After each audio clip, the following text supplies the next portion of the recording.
वनरक्षक भरतीची तयारी करताय तर हा व्हिडिओ तुमच्यासाठीच आहे. मित्रांनो, या व्हिडिओमध्ये आपण 5 किलोमीटरचा वर्क प्लॅन बघणार आहोत. जो की एक प्रॉपर प्रोफेशनल ॲथलीट जे वर्क प्लॅन करतात, तो वर्क प्लॅन असणार आहे. तर चला तर मित्रांनो सुरू करूयात. मित्रांनो, सोमवारी आपल्याला 6 ते 8 किलोमीटर पेस रन करायचं आहे. ज्यामध्ये पेस असेल 4:20 ते 4:30 पेस रन असेल.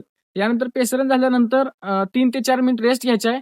लगेचच आपल्याला 6 ते 8 स्ट्राईड करायचे आहेत. या स्ट्राईड 80 मीटरच्या स्ट्राईड असतील.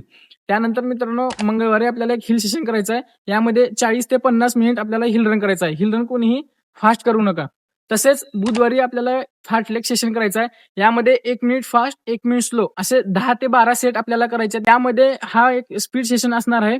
ज्यामुळे आपल्याला लंग्स कॅपॅसिटी सुधारते आणि आपल्या मसललाही स्पीड येते. त्यानंतर गुरुवारी मित्रांनो आपल्याला रिकव्हरी सेशन करायचं आहे. यामध्ये 30 ते 35 मिनिट इझी रन करायचं आहे. त्यानंतर फुल बॉडी स्ट्रेचिंग करायचं आहे. तुमच्यासोबत जर पार्टनर असेल तर पार्टनर स्ट्रेचिंगही करू शकता. ज्यामुळे आपल्याला जो 3-4 सेशनचा जो लोड आहे, तो लोड कमी होतो आणि बॉडीची रिकव्हरी चांगली होते. त्यानंतर मित्रांनो आपल्याला शुक्रवारी एक स्पीड सेशन करायचं आहे. यामध्ये लाँग रिपिटेशन असणार आहेत. 1 किलोमीटरच्या 4 ते 5 रिपिटेशन करायचे आहेत मित्रांनो.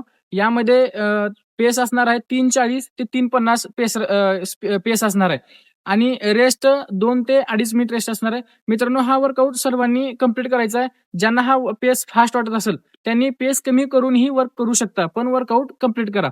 त्यानंतर मित्रांनो या वीकचा लास्ट सेशन असणार आहे. शनिवारी आपल्याला लाँग रन करायचा आहे. ज्यामध्ये 14 ते 16 किलोमीटर आपल्याला लाँग रन करायचा आहे. यामध्ये पेस इझीच असणार आहे. इझी सगळ्यांनी लाँग रन करायचं आहे. लाँग रन कोणीही स्लो फास्ट करू नका. कारण किंवा शेवटी आल्यानंतर 2-3 किलोमीटर असल्यानंतर तुम्ही कोणीही फास्ट करू नका. त्यानंतर लाँग रन झाल्यानंतर मित्रांनो 3-4 मिनिट रेस्ट घ्या आणि 80 मीटरच्या 4 ते 5 स्ट्राईड करायचे आहेत. त्यानंतर रविवारी मित्रांनो सर्वांना रेस्ट असणार आहे. या दिवशी तुम्ही सर्वांनी मसाज वगैरे करायचा आहे. चांगली बॉडीची रिकव्हरी करायचं आहे. तर या व्हिडिओमध्ये आपण पूर्ण वीकचा 5 किलोमीटरचा वर्कआउट प्लॅन बघितलेला आहे. सर्वांनी हा वर्क प्लॅन फॉलो करा आणि हा वर्क प्लॅन 2 ते 3 महिन्यासाठी असेल. सर्वांनी सातत्याने प्रॅक्टिस करा आणि प्रामाणिकपणे हा वर्क फॉलो केला तर नक्कीच तुमचा 5 किलोमीटरचा टायमिंग इम्प्रूव्ह होईल. धन्यवाद.